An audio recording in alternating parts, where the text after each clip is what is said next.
হরে কৃষ্ণ। দেখুন তাদের খাবার দিলে কতজন আসছে। হরি বল গৌর প্রেমানন্দে। আহা হা। खाते मेरे लोग तो आ जाते हैं।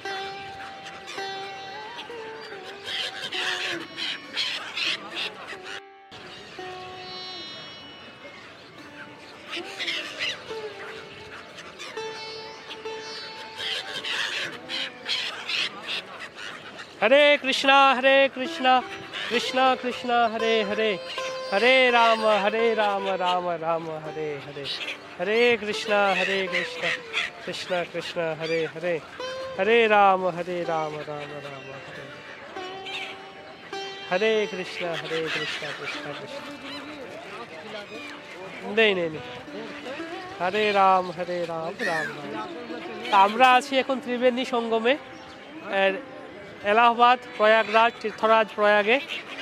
আপনারা দেখতে পাচ্ছেন এদেরকে বলা হচ্ছে তীর্থের কুম্ভের পাখি। এরা কুম্ভের সময়ই আসে, যখন কুম্ভ হয় তখনই এরা আসে, অন্য সময় কিন্তু থাকে না এরা। এই যে এখন মাঘ মাসে কুম্ভ মেলার প্রস্তুতি চলছে, এই যে এই সময়টাই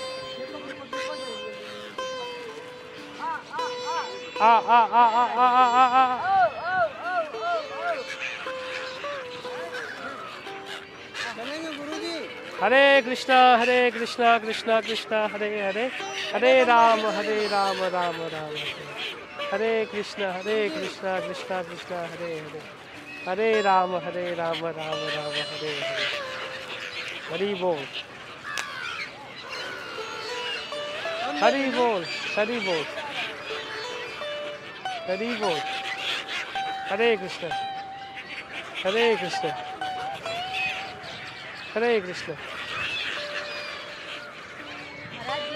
हरि बोल गौर प्रेमानंदे।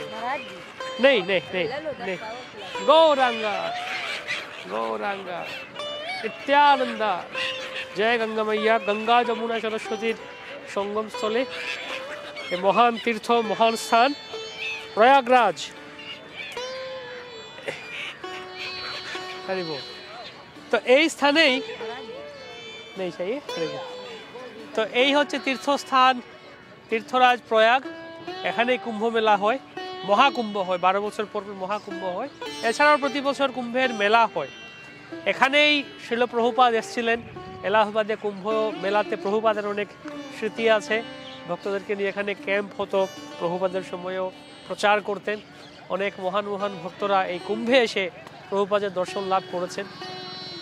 তো এই স্থানটি আমাদের জন্য অত্যন্ত গুরুত্বপূর্ণ, কারণ শিল প্রভুপাদ গৃহস্থ আশ্রমে যখন ছিলেন 13 বছর এই এলাহাবাদে প্রয়াগে তিনি কাটিয়েছেন।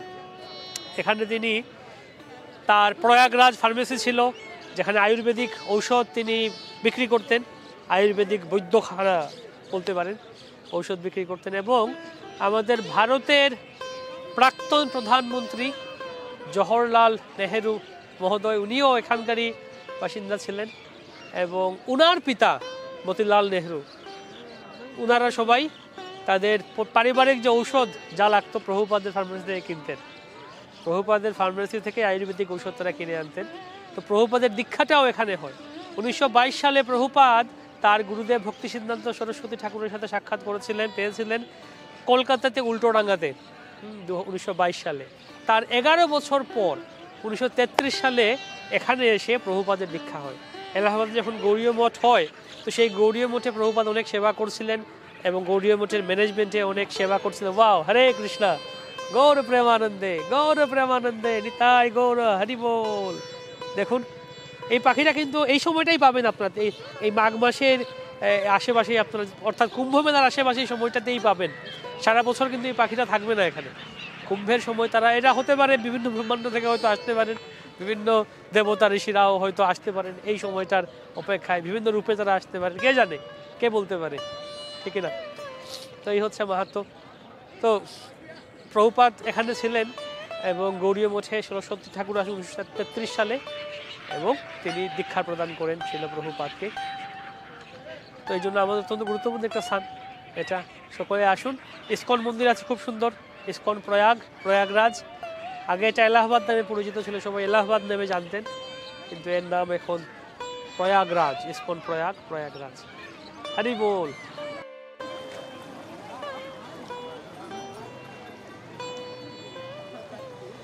তো আবার একটু শারীরিকভাবে অসুস্থ আছি, এখন ঠান্ডা সর্দি কাশি, এই জন্য আমি গঙ্গা দেবীতে স্নান করছি না। এটা হচ্ছে সঙ্গমস্থল, এই জায়গাতেই গঙ্গা যমুনা সরস্বতীর সঙ্গমস্থল। তো আমার দুর্ভাগ্য এই টাইমটাতেই শারীরিকভাবে আমি অক্ষম হওয়ায় স্নান করতে ঠান্ডার জন্য। 12 लोग 13 लोग देखो ऐसे भर्ती का था, मैं आप ही 2 रहेगा लेके लेकर त्रिवेणी जहाँ वो लाल किले झंडे दिखता है, अलग अलग दर्शन कराऊंगा, फिर आपको ऐसे राउंड करा के ले उतना पैसा तो है नहीं हमारे पास। बस बता दीजिए शाम के बाद से घुमा चला।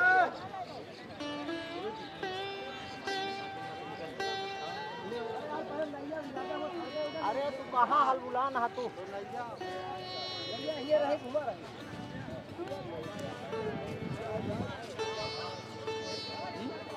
আচ্ছা, শাস্ত্রে বলা হয়েছে প্রকৃষ্ট ইয়াগ ফলম যস্মাৎ, অর্থাৎ প্রকৃষ্ট রূপে যাগ সম্পাদন হয় বলে এই স্থানের নাম হচ্ছে প্রয়াগ।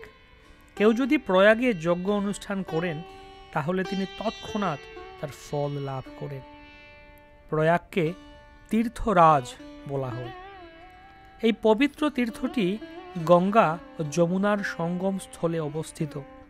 প্রতি বছর এখানে মাঘ মেলা অনুষ্ঠিত হয় এবং প্রতি 12 বৎসরে কুম্ভ মেলা অনুষ্ঠিত হয়। প্রতি বছর বহু মানুষ এই পুণ্য তীর্থে স্নান করতে আসে। মাঘ মেলার সময় সাধারণত নিকটবর্তী অঞ্চলের লোকেরাই স্নান করতে আসেন, কিন্তু কুম্ভ মেলার সময় সারা ভারতবর্ষের বিভিন্ন প্রান্ত থেকে আর বর্তমানে সারা পৃথিবীর বিভিন্ন প্রান্ত থেকে মানুষেরা এখানে এসে ত্রিবেণীতে স্নান করেন। এখানে এলেই এই স্থানের চিন্ময় প্রভাব উপলব্ধি করা যায়। প্রায় 500 বছর আগে সম্রাট আকবর নির্মিত একটি দুর্গ এখানে আছে এবং সেই দুর্গের অনতি দূরেই ত্রিবেণী বা সঙ্গম স্থল অবস্থিত। এই দুর্গের পাশেই রয়েছে অক্ষয় বট নামে একটি বিশাল বটবৃক্ষ। বলা হয়ে থাকে যে এই স্থানেই মার্কণ্ডেয় ঋষি মহাপ্রলয় দর্শন করে এসে অবস্থান করেছিলেন এবং বটপত্রশায়ী ভগবানকে দর্শন করেছিলেন। অক্ষয় বট দর্শন করে আমরা এলাম দশাশ্বমেধ ঘাটে, যেখানে প্রতি বছর খুব সুন্দর মেলা হয় এবং অত্যন্ত লোকের সমাগম হয়। এই স্থানের বিশেষ মাহাত্ম্য রয়েছে। বহু সাধু এখানে অবস্থান করেন, এজন্য এই তীর্থটি অত্যন্ত আকর্ষণীয় স্থান পরমার্থবাদীদের কাছে। শ্রী চৈতন্য মহাপ্রভু তার দিব্য লীলাবিলাস কালে এই স্থানে অবস্থান করেন বৃন্দাবন যাত্রাকালে, এবং এই প্রয়াগে দশাশ্বমেধ ঘাটে তিনি রূপগোস্বামীকে 10 দিন ধরে কৃষ্ণতত্ত্ব শিক্ষা প্রদান করেন। গঙ্গা পথে মহাপ্রভুরে নৌকাতে বসায়া প্রয়াগে আইলা ভট্ট কুশাইরে লইয়া, লোকভীর ভয়ে প্রভু দশাশ্বমেধে যায়া, রূপ গুসাইরে শিক্ষা করান শক্তি সঞ্চারিয়া। কৃষ্ণতত্ত্ব, ভক্তিতত্ত্ব, রসতত্ত্ব প্রান্ত সব শিখাইল প্রভু ভাগবত সিদ্ধান্ত।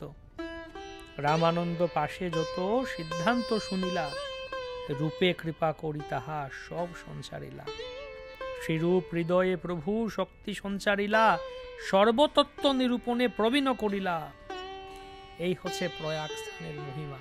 এই দশাশ্বমেধ ঘাটে, যেখানে ব্রহ্মাজি 10টি অশ্বমেধ যজ্ঞ সম্পাদন করেছিলেন, এই দিব্য স্থানে শ্রী চৈতন্য মহাপ্রভুর চরণ চিহ্ন আপনারা সকলে দর্শন করতে পারেন। এই স্থানে বসেই শ্রী চৈতন্য মহাপ্রভু রূপ গোসাইকে কৃষ্ণতত্ত্ব, ভক্তিতত্ত্ব, রসতত্ত্ব সমস্ত শিক্ষা প্রদান করেছিলেন। প্রয়াগে আসিয়া প্রভু কৈল বেণী স্নান, মাধব দেখিয়া প্রেমে কইল নৃত্য গান। এই প্রয়াগ তীর্থে 12 জন মাধব বিগ্রহ আছেন। চক্র মাধব, শঙ্খ মাধব, গদা মাধব, পদ্ম মাধব, এরকম 12 জন মাধব। আর সর্ব মাধবের মূল মাধব বলা হয় বেনি মাধব বা বেনি মাধবের বিগ্রহ মন্দিরকে। শ্রী চৈতন্য মহাপ্রভু এই প্রয়াগ তীর্থে এসে ত্রিবেণীতে স্নান করে এই বেনি মাধব বা ত্রিবেণীর মাধব বেনি মাধবকে দর্শন করেন এবং এখানে তিনি তার দিব্য লীলাবিলাস করতেন। যমুনা দেখিয়া প্রেমে পরে ঝাঁপ দিয়া আস্তে ব্যস্তে ভট্টাচার্য উঠায় ধরিয়া। এভাবে তিনি এই প্রয়াগ তীর্থে আমাদের সকলকে বিশেষ কৃপা, আশীর্বাদ, প্রেম রেখে গিয়েছেন আমাদের জন্য। যেখানে প্রভু থাকবেন সেখানে তার ভক্তও থাকবেন। তাই ভক্ত শ্রেষ্ঠ হনুমানও এই দশাশ্বমেধ ঘাটে অবস্থান করেন। এখানে আপনারা মহান বৈষ্ণব শ্রেষ্ঠ শিবজিকেও দর্শন করতে পারেন। বৈষ্ণবানাম যথাশম্ভু। দশাশ্বমেধ ঘাট দর্শন করে আমরা এলাম বেনি মাধব মন্দির দর্শন করতে। এখানে সুরম্য মন্দিরে ভগবান শ্রী বেনি মাধব অত্যন্ত সাড়ম্বরে পূজিত হচ্ছেন। 12 জন মাধব রয়েছেন প্রয়াগে এবং তার চারিপার্শ্বে বিভিন্ন স্থানে। শঙ্খ মাধব, চক্র মাধব, গদা মাধব, পদ্ম মাধব, এরকম। আর সকল মাধবের দর্শনের ফল পাওয়া যায় এই বেনি মাধবকে দর্শন করলে। বেনি মাধব বা ত্রিবেণীর মাধব, শ্রী চৈতন্য মহাপ্রভু এই বেনি মাধবকে দর্শন করতেন এবং এই বেনি মাধবের সম্মুখে তিনি উদ্দণ্ড নৃত্য কীর্তন করেছিলেন। তাই ভক্তরাও যখন এই বেনি মাধবকে দর্শন করতে আসেন তারাও মহাপ্রভুর এই দিব্য লীলাবিলাসের কথা, দিব্য নাম সংকীর্তন, প্রেম সংকীর্তনের কথা স্মরণ করে প্রেমানন্দে নৃত্য কীর্তন করেন। তারা প্রতিদিন এখানে আসেন স্থানীয় ভক্তরা এবং ভক্তি ভরে, প্রেম ভরে তাদের অর্ঘ্য, নৈবেদ্য এবং প্রার্থনা ভগবানের কাছে সমর্পণ করেন। বেনি মাধব মন্দিরের ঠিক উল্টো দিকে রয়েছেন পঞ্চানন শিবজির অত্যন্ত সুন্দর বিগ্রহ, শিবলিঙ্গ এবং মন্দির। এখানে এসে আপনারা একই সাথে প্রভু শিবজিকে এবং ভগবানকে দর্শন করতে পারেন। হরি এবং হরের একত্র দর্শন একই স্থান থেকে আপনারা পেতে পারেন। অতঃপর আমরা এলাম প্রয়াগে অবস্থিত শ্রী রূপ গৌড়ীয় মঠে। এই সেই গৌড়ীয় মঠ যেখানে সেবিত হচ্ছেন শ্রীল ভক্তি সিদ্ধান্ত সরস্বতী ঠাকুরের প্রতিষ্ঠিত বিগ্রহ। যেই শ্রী বিগ্রহের সম্মুখে আন্তর্জাতিক কৃষ্ণ ভাবনামৃত সংঘ তথা ইস্কনের প্রতিষ্ঠাতা আচার্য শ্রীল অভয়চরণারবিন্দ ভক্তিবেদান্ত স্বামী প্রভুপাদের দীক্ষা হয়েছিল 1933 সালে। এই শ্রী বিগ্রহের সামনেই শ্রীল প্রভুপাদ দীক্ষা লাভ করেন। তার গুরুদেব ওম বিষ্ণুপাদ পরমহংস পরিব্রাজক আচার্য অষ্টোত্তর শতশ্রীল ভক্তি সিদ্ধান্ত সরস্বতী ঠাকুর শ্রীল প্রভুপাদ, যিনি সিংহগুরু ছিলেন, তার কাছ থেকে। যদিও তৎকালীন সময়ে এই গৌড়ীয় মঠটি অন্য একটি স্থানে অবস্থিত ছিল, সেই স্থানে বর্তমানে একটি পরিত্যক্ত হোটেল রয়েছে। পরবর্তীতে এই স্থান থেকে শ্রী বিগ্রহগণকে নতুন গৌড়ীয় মঠের মন্দিরে স্থানান্তর করা হয়। অতঃপর আমরা দর্শন করতে এলাম শ্রীল প্রভুপাদ, যিনি তার গৃহস্থ আশ্রমে এই এলাহাবাদ বা প্রয়াগে 13 বৎসর যেখানে অবস্থান করেছিলেন, সেই প্রয়াগরাজ ফার্মেসিতে।